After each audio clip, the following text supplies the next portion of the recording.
Bonjour, c'est Zoé de Louis.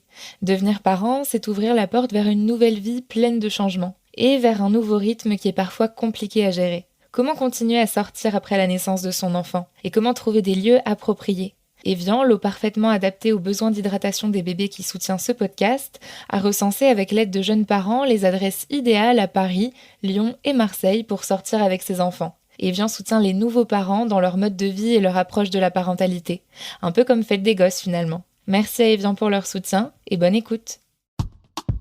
Des parents de plus en plus nombreux utilisent donc une nouvelle méthode. On appelle ça l'éducation positive. L'éducation positive. Alors, remède anti-crise ou art du laxisme, la réponse avec nos invités. C'est une question qui divise les parents. Range ta chambre. Elle a fabriqué des enfants rois, même des enfants Finis tes épinards. empereurs, je dirais. Punir ou gronder. Théodore, là je crois qu'il y a trop de colère. Amaury, il peut pas monter s'il y a autant de colère. C'est mon fils, il fait ça, mais même pas en rêve. Ah non. Mais au fait, c'est quoi l'éducation Qu'est-ce positive? que l'éducation positive? Étant donné que les recherches aujourd'hui ont mis en évidence que c'est l'éducation positive. Le Conseil de l'Europe déjà Il n'y a plus véritablement de limite, il n'y a plus de cadre. J'en ai marre. Je n'en peux plus des débats sur l'éducation positive.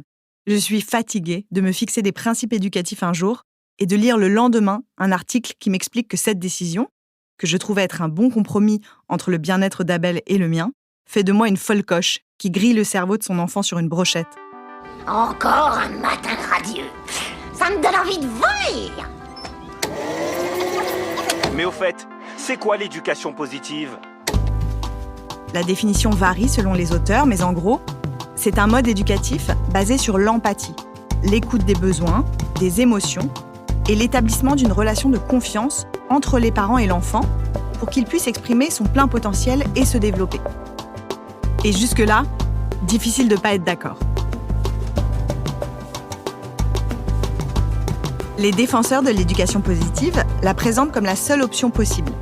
Ses détracteurs l'accusent ou bien de laxisme, C'est du toltoïsme New Age. ou d'être un mode d'éducation uniquement efficace chez les bisounours. On enlève le manteau? Abel, tu viens? Abel a 2 ans. Abel, On arrive donc dans une phase où il s'affirme. s'il te plaît. Comme tous les enfants, il fait des colères quand il n'obtient pas ce qu'il veut.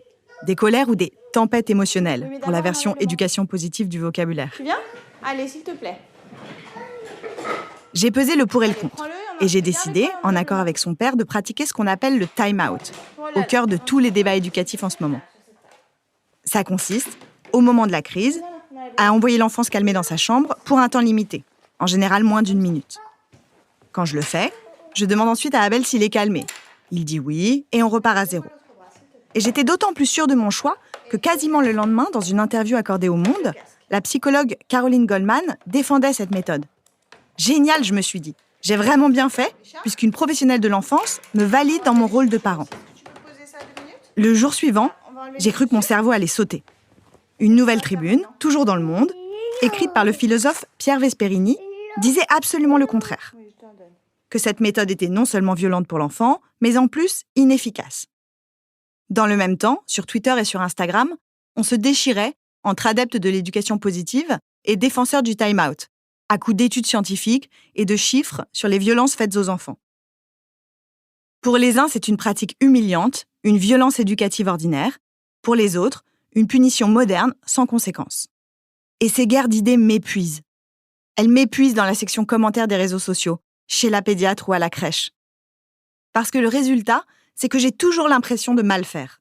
Qu'à chaque fois que je hausse le ton, à chaque fois que je suscite une émotion négative chez Abel, j'ai 2 petites voix au-dessus de l'épaule. L'une me dit « C'est bien, tu poses des limites sécurisantes à ton enfant, tu te préserves toi aussi, et ton bien-être lui bénéficiera. » L'autre me dit « Tu vas le traumatiser. »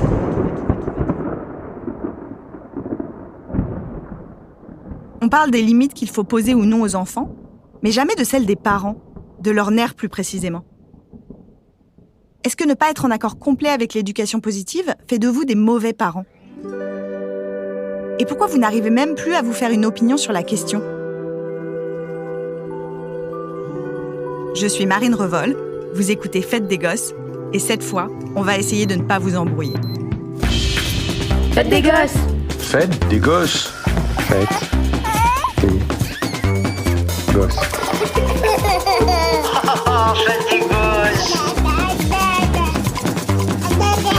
Ouais, faites des gosses. Faites des gosses.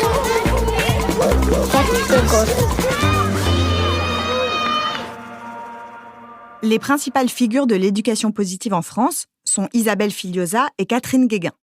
Cette dernière est pédiatre, formatrice d'un diplôme universitaire d'accompagnement à la parentalité à destination des pédiatres et autrice notamment de 2 best-sellers, Mieux vivre avec son enfant et Pour une enfance heureuse. Et depuis quelques années, son plaidoyer pour une éducation bienveillante fait mouche. Mais selon ses dires, ses propos sont régulièrement déformés. J'ai commencé par lui demander ce qu'elle pensait du mot « autorité », car en matière d'éducation, tout part de là. Enfin, a priori. L'autorité, je n'utilise pas ce terme. Je dis surtout qu'il faudrait que les parents sachent ce qu'ils veulent transmettre à leur enfant. Quelles sont les valeurs qu'ils veulent transmettre à son enfant? C'est plutôt ça. Pour moi, je parle très rarement d'autorité. Le rapport des parents à l'autorité aujourd'hui est très, très complexe. Pourquoi? Parce que nous assistons à un événement absolument incroyable. C'est une révolution éducative. C'est-à-dire que pendant des millénaires, tous les parents sur toute la planète, quelle que soit leur culture, leur religion, éduquaient les enfants de la même façon et en croyant bien faire. C'est-à-dire que pour eux, le parent était un chef, les enfants devaient obéir et ils utilisaient des humiliations verbales et physiques, des punitions, des menaces, en pensant que c'est comme ça que l'enfant allait bien se comporter et bien travailler ensuite à l'école. Donc, depuis des millénaires, toute l'humanité a toujours élevé ses enfants comme ça, c'est-à-dire que pour moi, c'était du dressage. Et grâce aux nouvelles recherches, ça a été un choc absolument incroyable de se rendre compte qu'il allait falloir arrêter d'élever les enfants avec des humiliations verbales et physiques. Et c'est tout à fait normal qu'à l'heure actuelle, il y a beaucoup d'adultes qui se révoltent contre cette éducation, entre guillemets, nouvelle. Il y a beaucoup de résistance parce que c'était beaucoup plus facile pour les parents d'élever leurs enfants comme leurs parents leur avaient montré. Cette éducation nouvelle, ou révolution éducative dont parle Catherine Guéguen, c'est donc ce que vous entendez souvent appeler éducation positive ou bienveillante dans les médias. Voilà dans les grandes lignes sur quoi elle repose. Et c'est là que le consensus saute. D'abord, la communication non violente, c'est-à-dire fondée sur les besoins. Par exemple, dans un couple, si on veut communiquer de manière non violente, on dira « J'ai besoin de ne pas descendre acheter des carottes » plutôt que « Tu dois descendre acheter des carottes ». Pour Abel, au lieu de dire « Va jouer dans ta chambre », je dirais « Maman a vraiment besoin de passer un moment toute seule pour dépenser son salaire en ligne, donc j'ai besoin que tu joues calmement. » Le deuxième principe, c'est de se comporter avec un enfant comme avec un adulte. Votre conjoint ne vous forcerait jamais à finir vos brocolis, pourquoi le feriez-vous avec un enfant? Et je ne caricature pas. Catherine Guéguen disait récemment au Monde, je cite, « Que diriez-vous si votre conjoint vous enfermait dans votre chambre? Pourquoi faisons-nous ça aux enfants ?» Ensuite, l'éducation positive rejette la notion de sanction, considérée comme une violence éducative ordinaire, au même titre qu'une fessée, qu'un geste brusque ou une humiliation verbale. Par exemple, le time-out ou le coin dont je vous parlais tout à l'heure. Enfin, la prise en compte de l'immaturité du cerveau de l'enfant. Les cris, les pleurs seraient le résultat de cette immaturité, pas d'un caprice, pas d'une agressivité. En bref, votre enfant ne fait pas exprès. Il ne faut donc jamais réprimer les tempêtes émotionnelles. Le problème, c'est que justement, ça crée une assez forte contrainte sur les parents, parce que si on n'est pas dans l'éducation positive, on est dans quoi? On est dans l'éducation négative.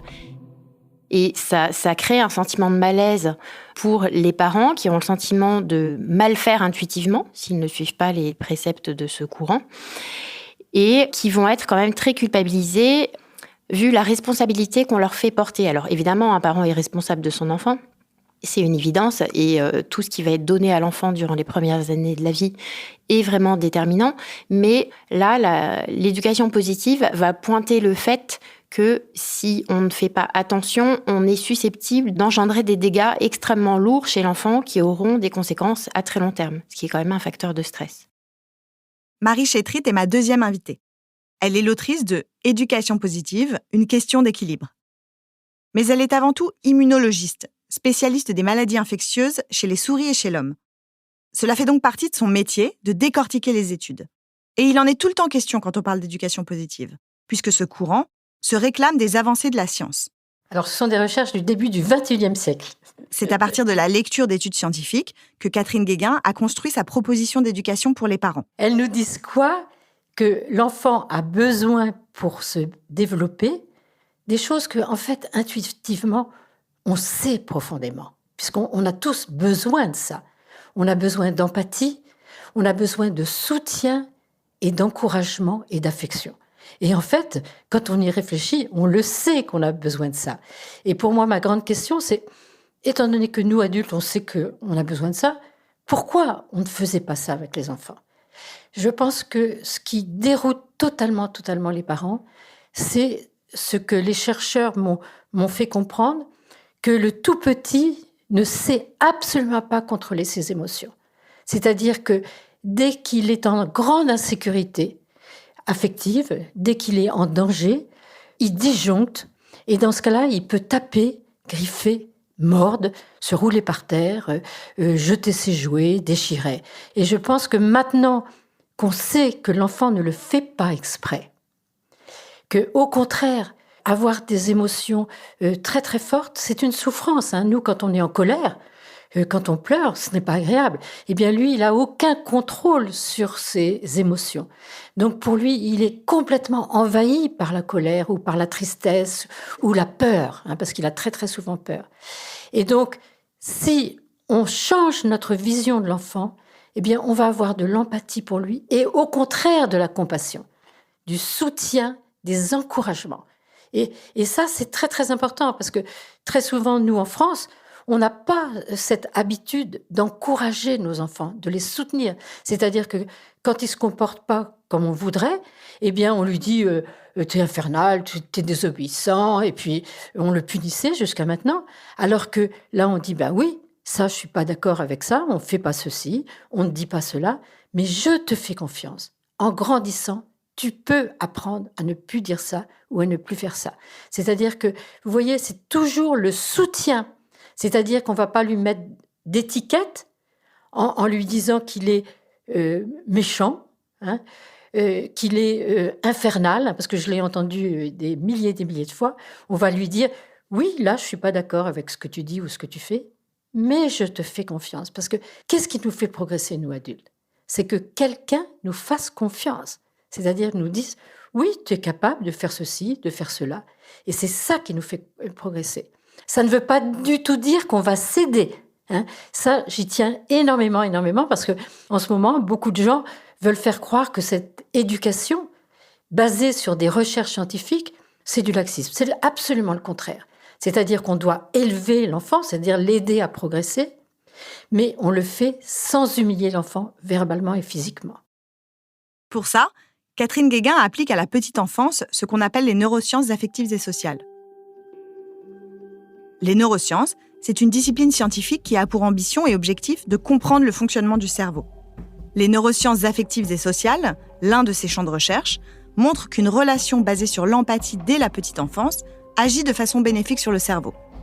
Et en termes d'éducation, le moins qu'on puisse dire, c'est qu'elles ont du succès. Lorsqu'il était ministre, Jean-Michel Blanquer en a par exemple fait son atout numéro 1 pour lutter contre l'échec scolaire et comptait s'appuyer sur les connaissances sur le cerveau pour révolutionner l'école. Catherine Guéguen a fait des neurosciences affectives et sociales le socle de sa théorie éducative. Elle s'appuie sur des recherches qu'elle cite toutes à la fin de ses livres, ce qui est assez rare pour être souligné, car sur Instagram, sur les comptes de parentalité positive, c'est rarement le cas. Alors, à l'heure actuelle, je vois dans notre société, en France, beaucoup de gens qui disent qu'ils en ont marre de cette nouvelle éducation. Moi, je la dis pas positive parce que j'aime pas ce mot-là. C'est une éducation qui est basée sur des recherches scientifiques. Et on sait ce qu'il faudrait faire pour que l'enfant se développe bien. Donc, c'est une éducation basée sur les compétences qu'on appelle socio-émotionnelles et basée sur l'empathie. Et ça, c'est extrêmement important. Et extrêmement important de comprendre que l'empathie, c'est le travail sur les émotions. Et ça, Parler d'émotions, actuellement, en 2022, ça paraît normal, mais je peux vous assurer que la majorité des adultes n'ont pas été du tout élevés en étant connectés à leurs propres émotions. Du tout, du tout. Donc, c'est un vrai travail qui peut être extrêmement compliqué. Plus on a subi des humiliations verbales et physiques, moins on est connecté à nos propres émotions. Puisqu'on nous a dit, quand on était enfant, qu'il ne fallait pas montrer quand on était en colère, qu'on n'avait pas le droit de pleurer. Hein. C'était si tu pleures, va dans ta chambre. On n'avait pas le droit de montrer qu'on avait peur. Hein. Tu n'as pas besoin d'avoir peur. Hein. Moi, j'ai entendu ça tout le temps, quand j'étais en consultation. Hein. Mais tu n'as pas besoin d'avoir peur. Alors que si, l'enfant a très peur.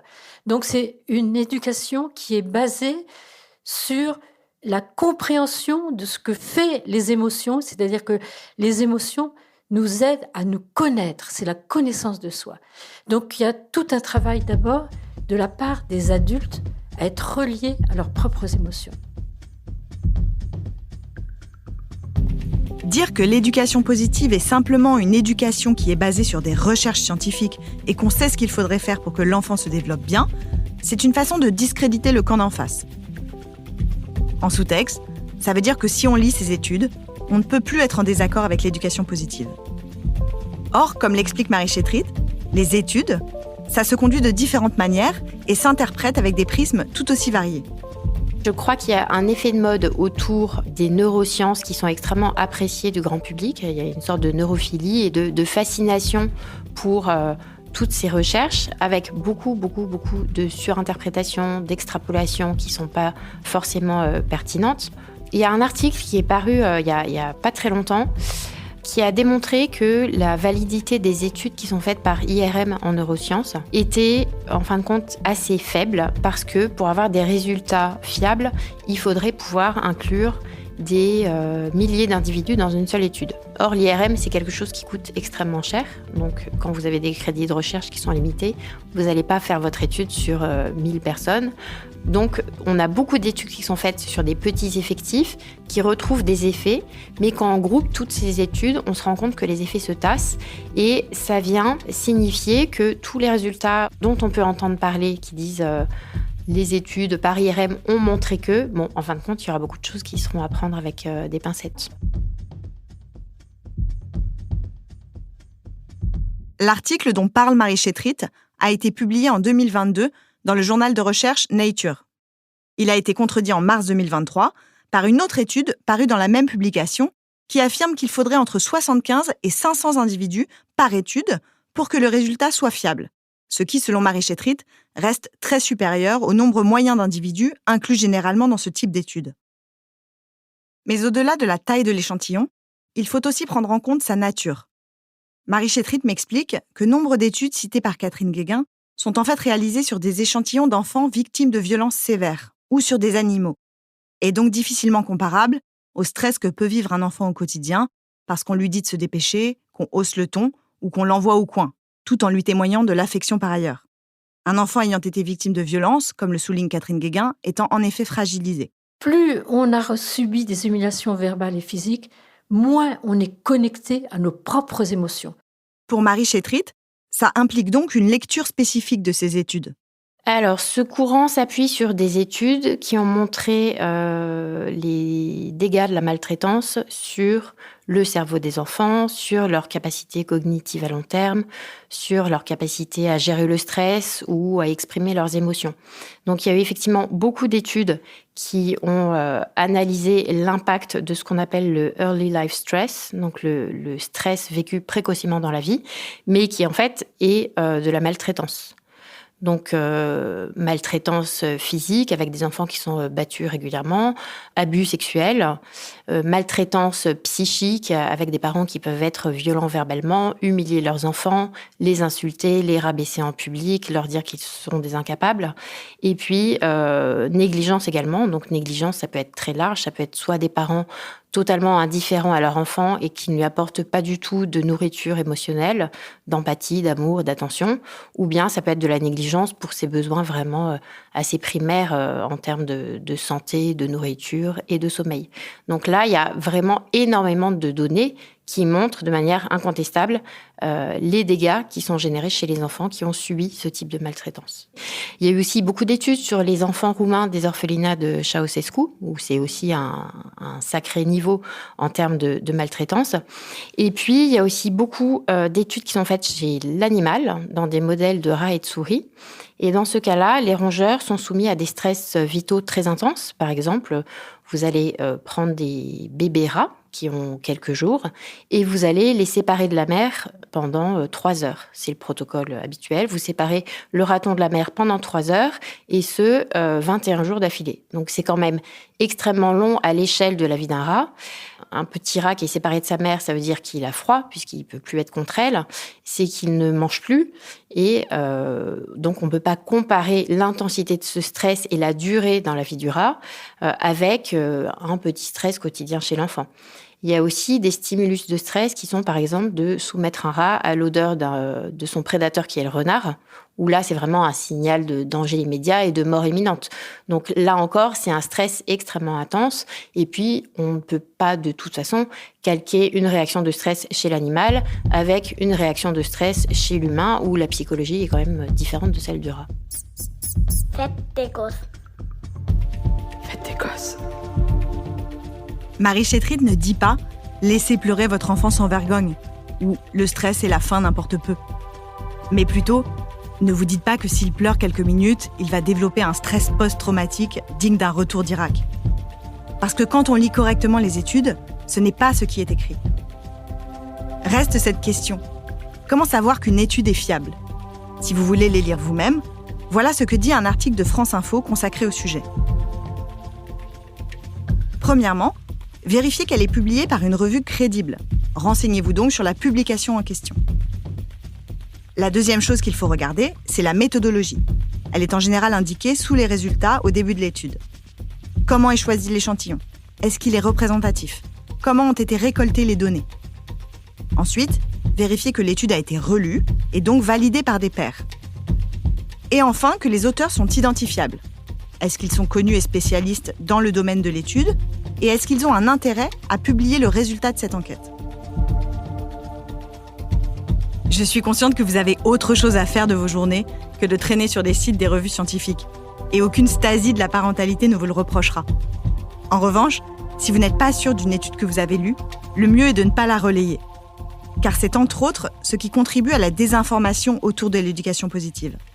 Il y a, selon Marie Chétrid, un problème dans la diffusion de ce contenu.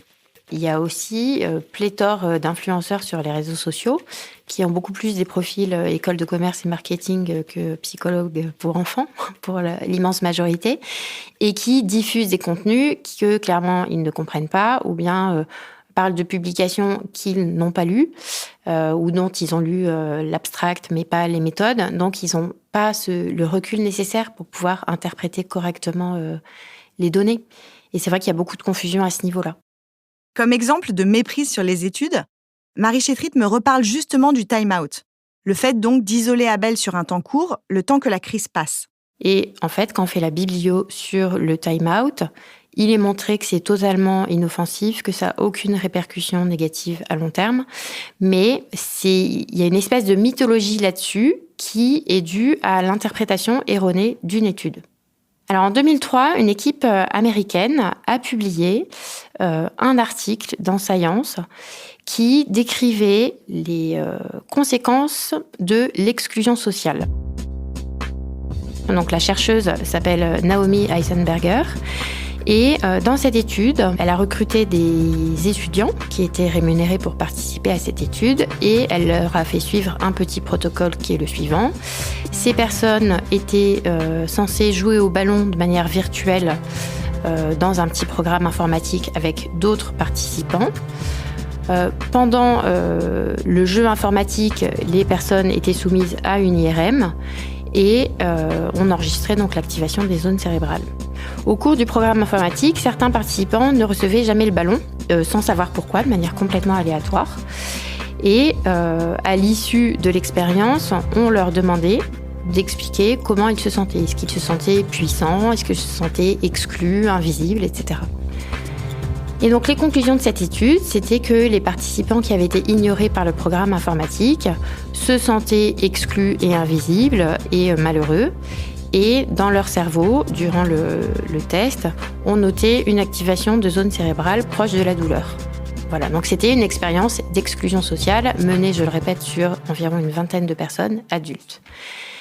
Et en 2014, Dan Siegel, qui est un auteur qui a écrit sur le cerveau et la psychologie positive, utilise cette étude pour dire que l'enfant qui est envoyé se calmer dans sa chambre souffre. Voilà, qu'on détecte chez les enfants un signal de souffrance lié à l'exclusion. Et ensuite, cette affirmation de Dan Siegel a été reprise par Isabelle Fillosa en 2018, je crois à peu près.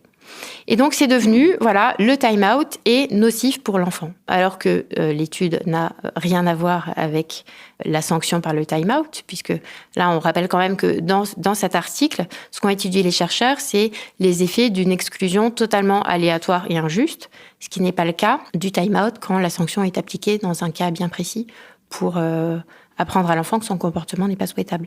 Mais voilà, depuis tout le discours sur le time-out, comme quoi ça serait nuisible pour l'enfant et que ça le rendrait très malheureux et que ça aurait des conséquences à long terme, a pris de l'ampleur en France. Et c'est basé sur l'interprétation erronée de cette publication. Mais ce n'est pas le seul danger. Elle alerte également sur le fait que les travaux dont se réclame l'éducation positive, par exemple ceux de la psychiatre Maria Montessori ou de la psychanalyste Alice Miller, ne peuvent pas être totalement décorrélés de l'époque et du contexte politique dans lequel ils ont été menés.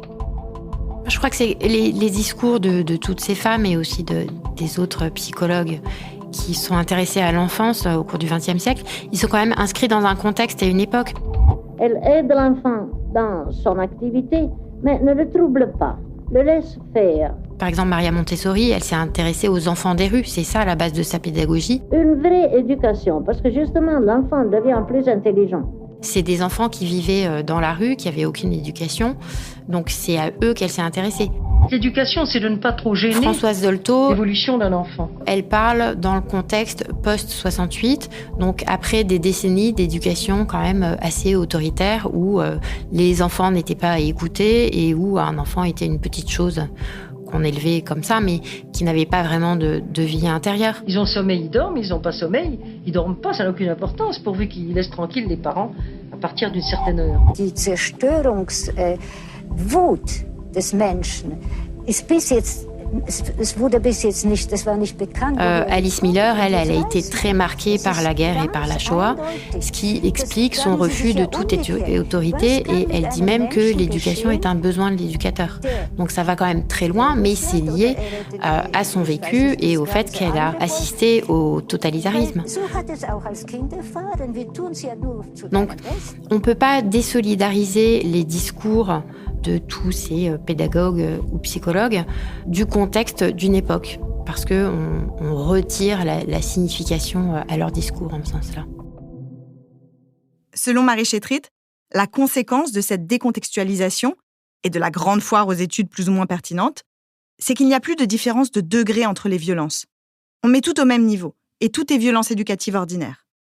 Or, je ne voudrais pas m'avancer, mais il me semble qu'élever un peu la voix sur son enfant une fois par an, ça n'est pas la même chose que de l'insulter toute l'année en le faisant manger sur le paillasson. Effectivement, il n'y a plus aucune gradation, tout est mis au même niveau. Et je trouve que c'est vraiment très problématique pour les enfants qui, eux, sont réellement victimes de violences, parce qu'il y en a. Ça n'a pas disparu et ça se passe dans l'intimité des familles. Et c'est insultant pour eux, en fait, de tout mettre au même niveau. Parce que non, élever la voix le soir quand on est fatigué en rentrant du travail, c'est pas équivalent du tout à insulter son enfant et ne lui parler qu'en des termes dévalorisants. Il y a eu aussi des allégations du style faire les gros yeux à l'enfant, ça le traumatise. Enfin, faut arrêter. Il n'y a rien qui prouve que faire les gros yeux ou avoir des mimiques sur son visage puisse être traumatisant sur un enfant, sauf si on le regarde d'un air haineux du matin au soir. Évidemment, si votre enfant est stressé en permanence, s'il vit dans une atmosphère angoissantes, anxiogènes, avec des parents qui se disputent beaucoup, des adultes qui crient tout le temps, évidemment des coups réguliers. Si l'enfant vit aussi dans une insécurité affective, c'est-à-dire s'il ne sait pas si ses parents vont à un moment être affectueux ou d'autres fois vont être brutaux, ça peut générer une insécurité.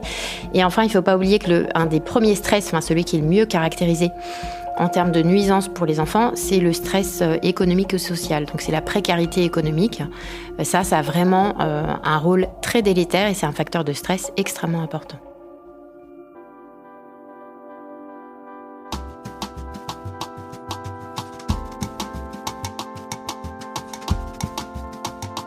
Ce que l'on peut dire, c'est que l'essence de l'éducation positive est incontestable.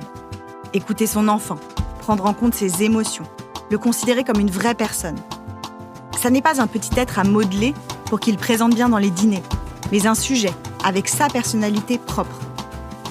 Et faire sortir cette question-là des champs purement philosophiques ou militants, essayer de comprendre comment cela se traduit dans les sciences de l'éducation, c'est un vrai début pour s'acheminer vers une société meilleure. Prendre la décision d'élever ses enfants avec plus de douceur, plus d'empathie, c'est déjà une décision forte pour que le monde se porte mieux.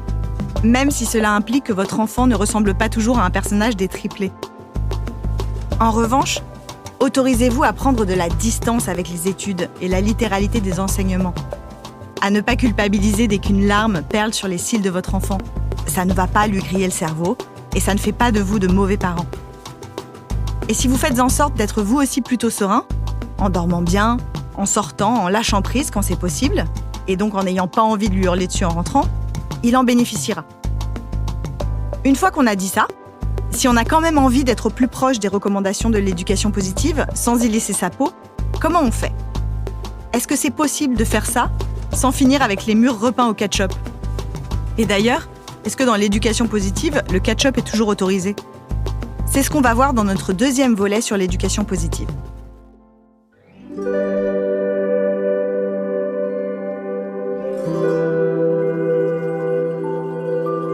Je suis Marine Revol et vous venez d'écouter Fête des Gosses. Cet épisode a été réalisé par Anna Bui. La musique a été composée par Jean Thévenin. Si vous aimez ce podcast, mettez-lui plein d'étoiles et de commentaires, c'est ce qui m'aide le plus. Envoyez-nous aussi vos questions, vos remarques et vos notes vocales à hello@louismedia.com. J'ai hâte de vous lire.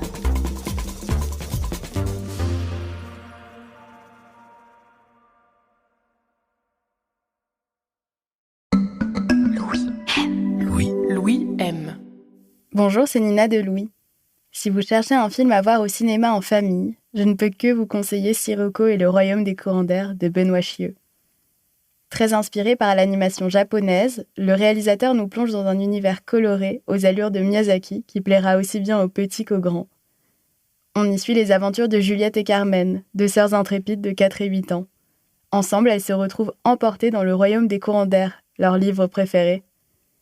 À la fois tendre et poétique, mais aussi un vrai voyage palpitant et empli d'imprévus, Sirocco et le royaume des courants d'air, c'est le film d'animation qui vous fera tout simplement oublier le temps pendant 1h20. Et en plus, c'est un film où les personnages féminins sont à l'honneur. Louis aime Sirocco et le royaume des courants d'air, un film de Benoît Chieux à découvrir en salle à partir du 13 décembre. Bonne écoute! Tired of ads barging into your favorite news podcasts? Good news. Ad-free listening on Amazon Music is included with your Prime membership. Just head to amazon.com/ad-free news podcasts to catch up on the latest episodes without the ads. Enjoy thousands of Acast shows ad-free for Prime subscribers. Some shows may have ads.